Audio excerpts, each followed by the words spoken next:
नमस्कार दोस्तों। 5 जून 2020 को 3 ऑर्डिनेंसेस पास किए गए प्रेसिडेंट ऑफ इंडिया के द्वारा।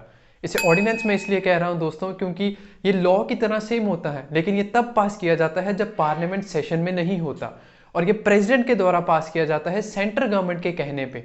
तो 3 ऑर्डिनेंसेस पास किए गए 5 जून 2020 को। ऑर्डिनेंस दोस्तों सेम होता है लॉ की तरह, लेकिन इसे कोई भी क्वेश्चन नहीं कर सकता उस टाइम पे क्योंकि कोई पार्लियामेंट सेशन होता ही नहीं है। इसका सेम इफेक्ट होता है जैसे बाकी लॉज होते हैं, लेकिन ये सेंट्रल गवर्नमेंट के कहने पे प्रेसिडेंट पास करता है। इस बार देखा भी गया है कि बहुत सी सेंट्रल गवर्नमेंट इसका मिसयूज भी करती है। फिर 14 सितंबर को ये तीनों बिल्स लोकसभा में इंट्रोड्यूस किए गए और सिर्फ 13 दिन में देखते ही देखते 27 सितंबर को ये एक्ट बन गए।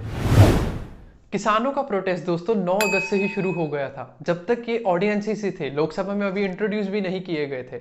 नेशनल हाईवे 44 को ब्लॉक कर लिया गया जो कि कुरुक्षेत्र के पास था। बहुत सी जगहों पे ट्रैक्टर मार्च निकाले गए और सबसे ज्यादा प्रोटेस्ट दोस्तों पंजाब और हरियाणा में देखने में मिले। लेकिन यही एक अकेला प्रोटेस्ट नहीं चल रहा दोस्तों। इससे पहले सीएए के कारण पूरे देश में प्रोटेस्ट चल रहा था। जेएनयू में mob attack, Jamia Islamia university में स्टूडेंट्स पर हमला, शाहीन बाग जैसे प्रोटेस्ट और अब ये 3 कंट्रोवर्शियल लॉज जिसके कारण किसान सड़कों पर आ चुके हैं। तो सबसे पहले दोस्तों हम इन तीनों कंट्रोवर्शियल लॉज को समझ लेते हैं अच्छे से, जिनके कारण इतना प्रोटेस्ट हो रहा है और किसान सड़कों पर आने के लिए मजबूर हो गए हैं।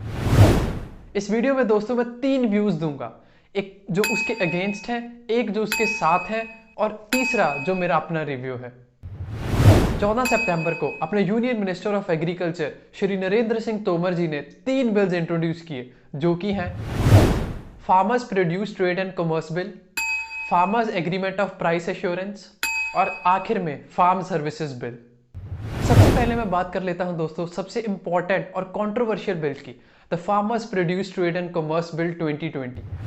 इस बिल के अकॉर्डिंग दोस्तों एक नया इकोसिस्टम क्रिएट करने की कोशिश की जाएगी जिसमें बहुत ही फ्रीडम मिलेगी फार्मर्स और ट्रेडर्स को कहीं पे भी सेल करने की। दूसरी चीज, ये एक बैरियर फ्री इंटर और इंट्रा स्टेट ट्रेड और कॉमर्स प्रमोट करेगा क्योंकि फार्मर्स और बायर कहीं पे भी सेल और परचेज कर सकते हैं आउटसाइड द मंडी, जो कि पहले सिर्फ मंडी के थ्रू होता था।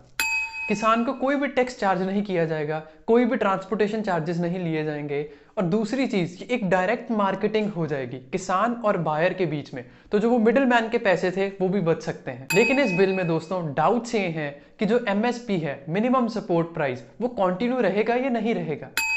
किसान अपनी फसल कहीं भी बेच और खरीद सकता है, तो कहीं ना कहीं जो मंडीज की जॉब्स थी, जो मंडी में जॉब करते थे, बहुत सी जॉब्स चली जाएंगी। और इस बिल में दोस्तों एक इलेक्ट्रॉनिक सिस्टम लाने की भी कोशिश की गई है, तो उस इलेक्ट्रॉनिक सिस्टम को लेकर भी बहुत से डाउट्स हैं। तो अब बात कर लेते हैं दोस्तों दूसरे और तीसरे बिल की, जो कि है farmers agreement of price assurance and farm services bill. इन बिल में दोस्तों ये कहा जा रहा है कि एक किसान डायरेक्टली होलसेलर प्रोड्यूसर के साथ डायरेक्टली एंगेज कर सकता है, जो कि पहले सिर्फ मंडीज के थ्रू होता था। और एक स्पॉन्सरशिप लाने की कोशिश की जाएगी जिसमें पहले ही बायर किसान के साथ एक प्राइस सेट कर लेगा, उस प्राइस पे किसान उसके लिए एक फसल ग्रो करेगा, तो जो भी मार्केट में उतार चढ़ाव होंगे उससे किसान को कोई भी फर्क नहीं पड़ेगा क्योंकि प्राइस तो पहले से ही सेट है। मार्केटिंग की कॉस्ट कम हो जाएगी और किसानों की इनकम बहुत बढ़ जाएगी। नई टेक्नोलॉजी इंट्रोड्यूस कर दी जाएगी और मॉडर्न टेक्नोलॉजी का एक्सेस मिल जाएगा किसानों को।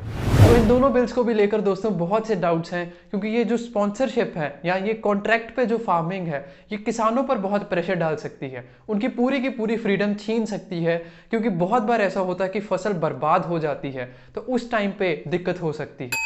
और बहुत चांसेस है दोस्तों कि जो छोटे किसान हैं उन्हें ये स्पॉन्सरशिप या ये कॉन्ट्रैक्ट नहीं मिलेगा, और अगर कोई डिस्प्यूट हो जाता है किसानों और बड़ी कंपनीज के बीच में, तो जायज सी बात है दोस्तों बड़ी कंपनी हमेशा एडवांटेज में रहेगी। तो ये थे वो 3 बिल्स दोस्तों जो सरकार पास कर चुकी है, और मेरी राय में ये तीनों ही बिल्स बहुत कंट्रोवर्शियल बिल्स हैं क्योंकि बहुत सी चीज़ों पे सरकार यहाँ क्लियर नहीं है, जब बहुत सी चीज़ें इसमें क्लियर नहीं है और सरकार की ये ड्यूटी है कि वो देश के हित में, देशवासियों के हित में लॉज बनाए।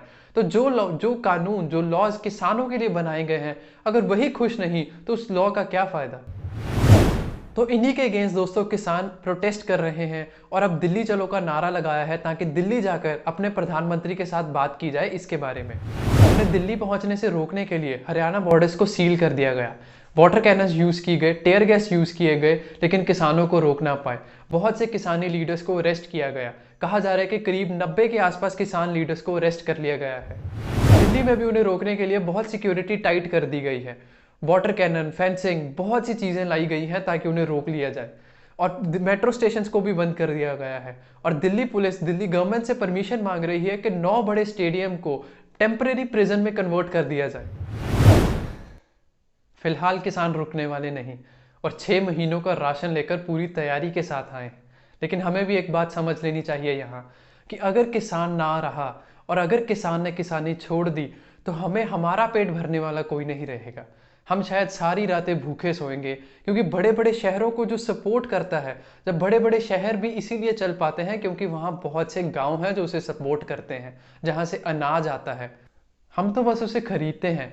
और अगर आपको लगता है कि ये इन्फॉर्मेशन ज़रूरी है और सब तक पहुंचनी चाहिए तो इस वीडियो को ज़्यादा से ज़्यादा शेयर करें और सब्सक्राइब करें इन्फॉर्मेटिव लर्निंग को। ऐसे बहुत से इन्फॉर्मेटिव वीडियोस देखने के लिए मैं हाजिर होता रहूँगा ऐसी बहुत सी इन्फॉर्मेटिव वीडियोस लेकर। और लाइक कर दें अगर आपको ये वीडियो अच्छी लगी।